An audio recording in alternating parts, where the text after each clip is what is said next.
What's going on, folks? You're here chilling with the real Satoshi Aoki, back at ya with another Gala Games video. Folks, for those of you that have been following my Gala Games and blockchain gaming content over the last year, I just want to first of all apologize. I haven't uploaded a video about Gala Games or blockchain gaming for some time now. I've been in the middle of moving house and it's taken up a lot of time, been looking after my daughter, but I'm really keen to get back on the weekly Gala content, and not just that, but I'm actually looking to bring out a Gala Games live stream for at least 1 hour every single week. I'm just determining the day, but likely it's going to be Saturday at 5:30 Eastern Standard Time. Let me know in the comments if you have a preferred day and time that you would like to see a Gala Games and blockchain gaming live stream. Folks, I'm not sponsored by Gala Games, and I'm not sponsored by any other games, Web 2 and Web 3, that I'm going to be talking about in this video. At the current making of this video, I'd like to let you know that I do have a Gala Games Founders node, I do hold GALA Token, and I do have GALA NFTs. Now, whilst I haven't been making a lot of Gala content, it's undeniable that what Gala have been doing on a foundational level recently, and the announcements that they have brought out, have been absolutely astonishing. And quite honestly, I'm not surprised. I was expecting some big stuff coming. They hadn't said a lot of things in a while. I'm talking specifically about the Mark Wahlberg and the Rock news, which is absolutely fantastic. I'm talking about Gala Games purchasing Ember Entertainment, a mobile gaming company, which I think is an extremely smart move because people are just playing a lot more games on their phone. I'm also referring to Townstar and how they're going to be using Gala in terms of actually getting rewards now, apparently, from your actual town node. So that also does affect me because I also have a town node as well, and actually scrapping the town coin entirely, which I think is a bold but good move. Then you've got all the discussions around the actual Gala and the burning of the token. Again, we're not going to get into any of that stuff in today's video. I'm going to cover that in a bit more detail in future videos because I think they deserve videos on their own. Then for the Gala coin, guys, it's outperformed many of the cryptocurrencies inside of the top 100. Last 14 days up 139.7%, the 7-day up 126.5%, and 60.8% up for the last 30 days. 24-hour period, it's up 3.4%. And of course, from the all-time low 2 years ago, 29,972.9% up. And if you're wondering, guys, I've been making Gala Games content from over a year ago when I purchased my Gala Games node, when majority of the markets thought that it was a scam for around $900 worth of Ethereum. So I've been very happy with what the node has returned me, and quite honestly, it has been one of my best investments. When I first started following Gala Games, they had 20,000 followers on their official Twitter. Now they've got 411.5k. The focus of today's video, folks, is to talk about pay-to-win models and how successful they can be over the long term. One of the biggest concerns I do have with Gala Games, with the gaming side of things specifically, so not Gala Film, not Gala Music necessarily, because I don't know enough about those, but you can expect some future videos about those topics in the future. But Gala Games specifically, I'm wondering if they are getting used to or developing too much of a pay-to-win model. I'm not going to say that I'm directly for or against pay to win, but what I will say is that there are definitely some games, more specifically player versus player games, that are extremely successful in the Web 2 space that have no pay to win element attached. I'm not saying that there aren't Web 2 games with pay to win, but it's something that is going to be heavily debated among gamers. And as for me, if I'm to give my personal opinion on the matter, based on a lot of conversations I have with blockchain gamers, Web 2 gamers, gamers that play Web 2 and blockchain gaming, pretty much the general consensus from my end, and this is speaking to maybe almost 100 individuals, maybe more, of the course of the last 2 years, most people tend to feel like they don't want a pay-to-win model because it really just can ruin things in the long term for a game. So do you know how much the gaming industry is worth? And think of maybe a prediction of how much it could be worth by 2025.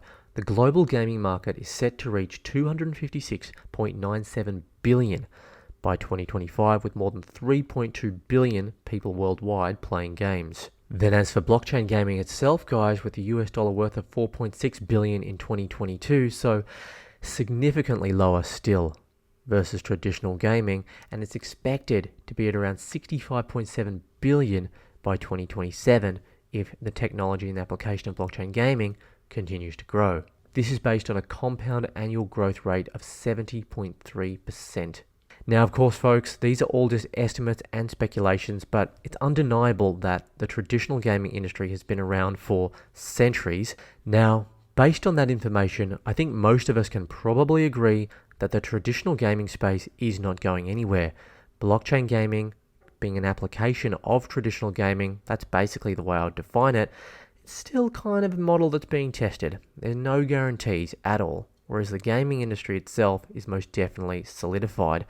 I myself was a passionate gamer, a passionate person in the crypto space. I want to see blockchain gaming succeed. So now what we're going to do is talk about a few of the Gala games that are in early release and give you my opinions about their earning economies and models. And then we're also going to talk about a few actual games in the traditional gaming industry without blockchain applications and talk about maybe why they're successful and how they might be if a pay-to-win model had have been or will be or could be adopted to these games. The first game, of course, that I'm going to be talking about is Townstar by Gala Games. So Townstar was the first game on the Gala Games platform, and it was developed by Gala Games. They have had a bit of a shaky start, introduction of the Town coin, really just almost at the start of the bear market. Bad timing, bad tokenomics, inflated supply of token, a few fraudulent activities going on within the game, tech that really wasn't up to the standard that it needed to be to have a sustainable in-game economy. So there was a lot of negativity around Townstar. I personally have a lot of NFTs invested in Townstar and things like that. As for the actual gameplay in the game itself, very fun game, very addictive, and a really cool little competition involved in the game as well.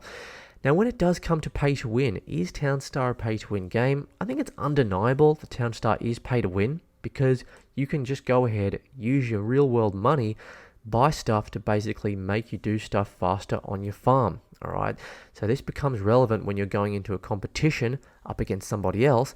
So let's just say you've got two people with the same skill level. One person has $0 in his bank account, one person has 10 million in his bank account. They both love the Townstar game. Why should the person with $0 get less of a chance of beating the person with $10 million?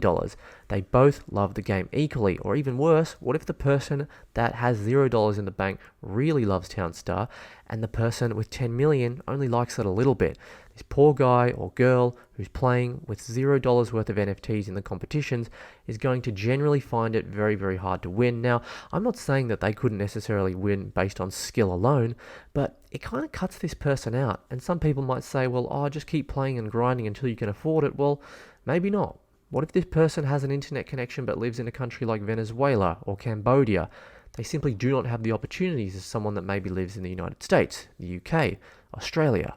Now, of course, as we know, Townstar is getting completely revamped, and I'm here, guys. I'm going to be playing Townstar again when they do bring the earning back. I'm very excited to see how it does develop, and by no means am I saying it's going to be a failure or anything like that, but it's just a concern I do have, rightfully so, I think, and I'd like to know your opinions on that. If pay to win can work on a type of game, Townstar might be the game.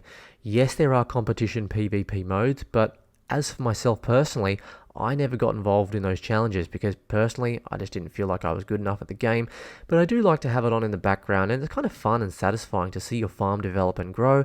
So for me, it's a PvE if you like, a player versus environment where maybe pay to win elements for a PvE are not going to be as dramatic as pay to win for PvP.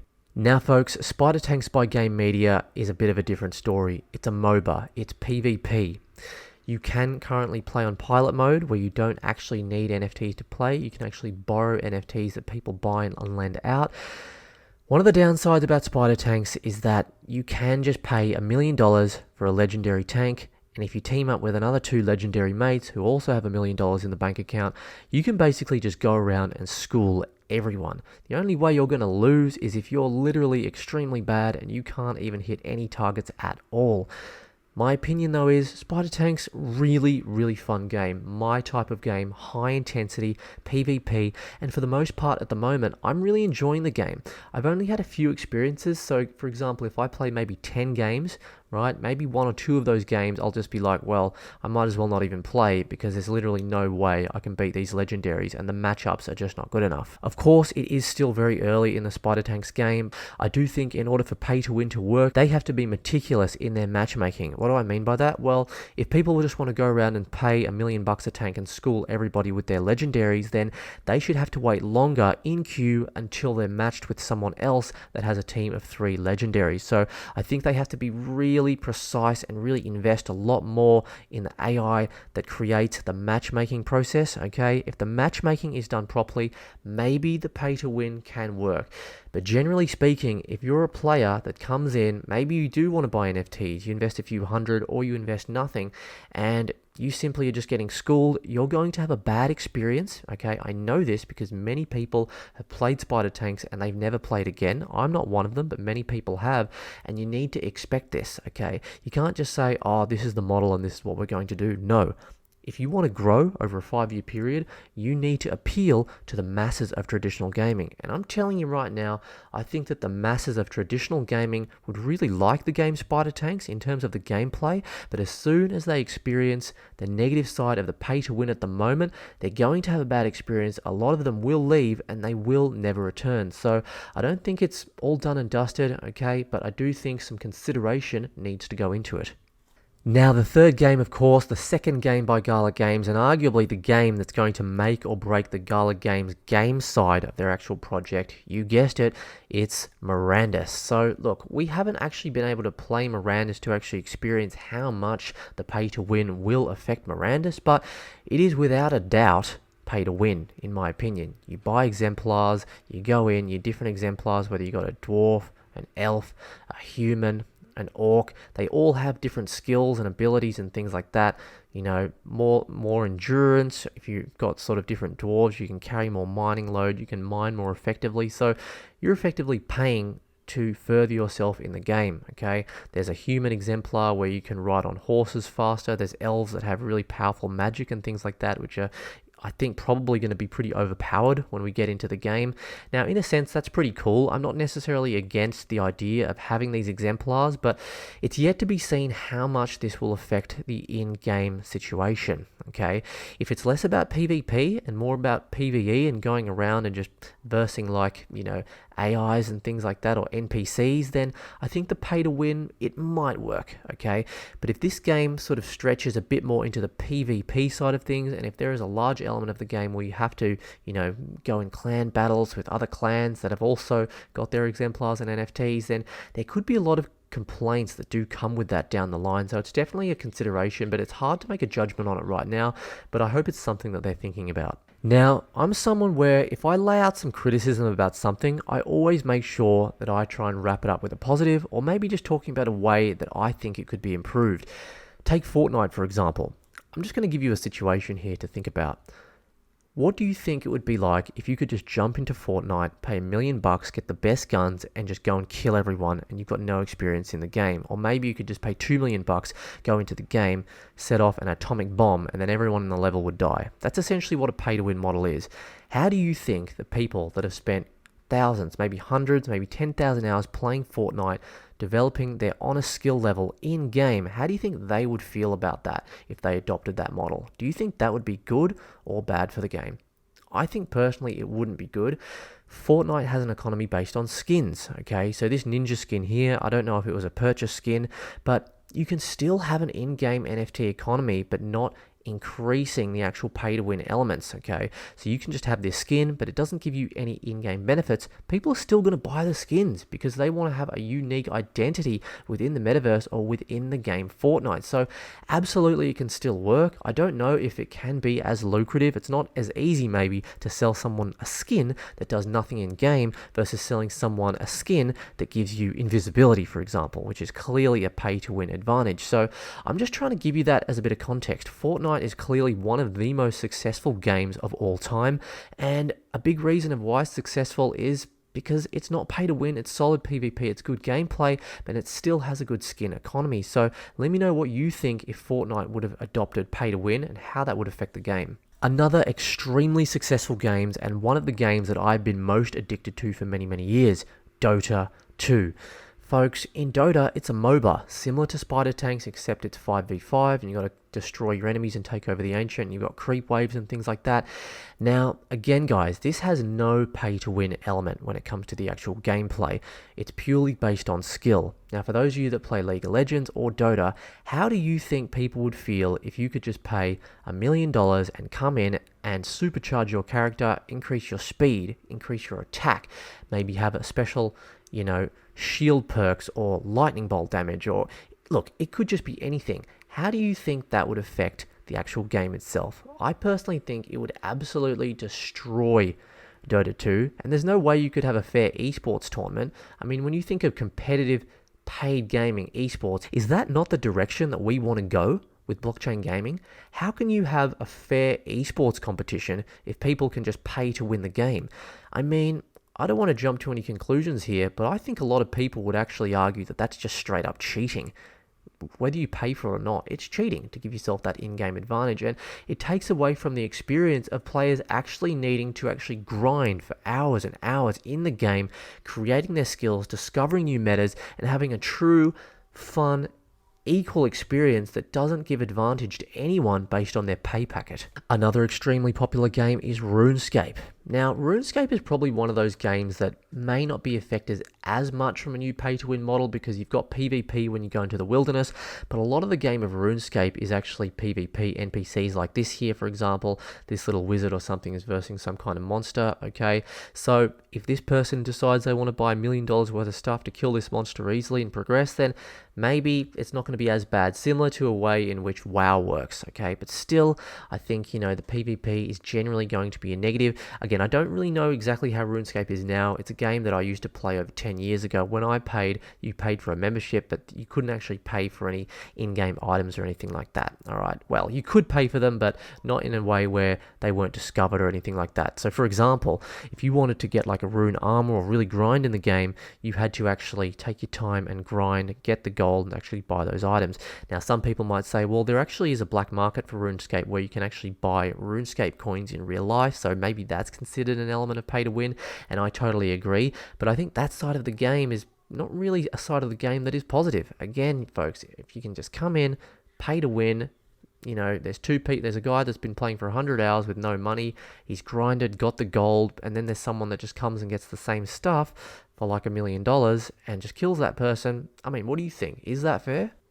Let me know in the comments if you're someone that plays WoW. I gotta say, I haven't played World of Warcraft for over 10 years, but it actually looks really, really good. And watching this gameplay now kind of actually makes me want to play it. But when I did play, a lot of the game was not actually PvP. Again, a lot of it was just playing against NPCs, doing quests and things like that. Damn, this looks really nice, right? But again, what I would say is, maybe World of Warcraft is a game where an element of pay to win can actually work. But again, it's just one of those debates. It's a bit of a grey area and it's not crystal clear. So folks, I just wanted to show you one game. Again, I'm not sponsored or affiliated by Ember, but I know a little bit of how the actual play to earn economy is going to work for Ember. Now, I'm not 100% sure, and I don't think it's 100% set in stone yet whether this is the only way you can actually make money, but you can actually go ahead, purchase Ember land. Then, if you own that Ember land, there's going to be transactions that happen. Theoretically, if the game is successful, transactions with NFTs. The NFTs are going to be things like skins. So maybe there's a t-shirt skin with a golden special t-shirt that has Gala Games written on it. There might only be 100 in existence, so people really want them.